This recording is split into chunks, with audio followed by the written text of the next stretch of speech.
అందరికీ నమస్కారం. నా పేరు పివి రామరాజు. ఇప్పుడు నేను విశాఖపట్నంలో ఉంటున్నాను. ఉండడానికి విశాఖపట్నమే కానీ నేను ఉత్తర భారతదేశం అంతా 18 రాష్ట్రాల్లో ధ్యాన ప్రచారం చేస్తున్నాను. 2007లో ధ్యానంలో రావడం జరిగింది. అప్పుడు చండీగఢ్లో మొదట నా ధ్యాన ప్రయాణం మొదలైంది. చండీగఢ్లో మొదలైన ధ్యాన ప్రయాణం ఒక 4 రాష్ట్రాల పాటు ధ్యాన ప్రచారం చేయడం జరిగింది. ఆ తర్వాత 2016లో ఇండియన్ ఎయిర్ ఫోర్స్కి నా 20 ఇయర్స్ ఆఫ్ బాండ్ కంప్లీట్ అయింది. నా రిటైర్మెంట్ అవ్వగానే నేను పత్రి సార్ దగ్గరికి వెళ్ళాను. 2016 ఏప్రిల్ 1వ తారీఖు.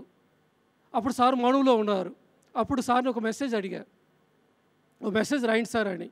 అప్పుడు పత్రి సార్ రాశారు, నార్త్ ఇండియా అంతా రామరాజులా అవ్వాలి అని చెప్పేసి పత్రి సారు రాసిచ్చారు.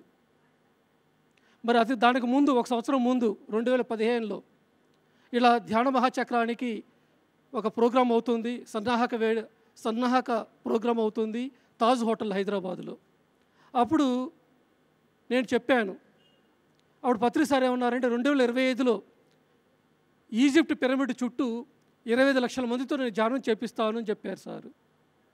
అప్పుడు నెక్స్ట్ నేను ఏమన్నానంటే మీరు ఎంత వర్క్ చేశారో ఆ వర్క్లో 10% వర్క్ నేను చేస్తానని చెప్పాను నేను. సో ఎప్పుడైతే ఆ లక్ష్యం తీసుకున్నానో, ఈరోజు ఈ పిఎంసి హిందీ ఛానల్ ఎప్పుడైతే ఏర్పడిందో వెంటనే నన్ను పత్రి సారు ఈ ఛానల్కి డైరెక్టర్గా చేశారు. ఎందుకంటే లక్ష్యం ఎలా ఉందో మన జీవితం అలా ఉంటుంది. సో ఎప్పుడైతే మన లక్ష్యం నేను పెట్టుకున్నానో హిందీ వాళ్ళందరికీ ధ్యానం నేర్పిస్తానని, సో ఈరోజు ఇండియా అంతా వెళ్ళి ఈరోజు ధ్యాన ప్రచారం చేసే భాగ్యం నాకు దొరికింది. ఎందుకంటే లక్ష్యం పెట్టుకున్నా కాబట్టి ఏ ప్రోగ్రాం వచ్చినా హిందీలో, అటు ఆన్లైన్ సెషన్స్ కానీ ఆఫ్లైన్ సెషన్ కానీ యజ్ఞాలు కానీ క్లాసులు కానీ మొదటిగా నా ఛాన్స్ వస్తుంటాయి. ఎందుకు నా ఛాన్స్ వస్తున్నాయి అంటే అలాంటి లక్ష్యం నేను పెట్టుకున్నా కాబట్టి మన లక్ష్యం మన జీవితాన్ని తీసుకువెళ్తూ ఉండేది. కాబట్టి మన జీవితాన్ని మన పర్పస్ని మనం ఇవ్వాలి.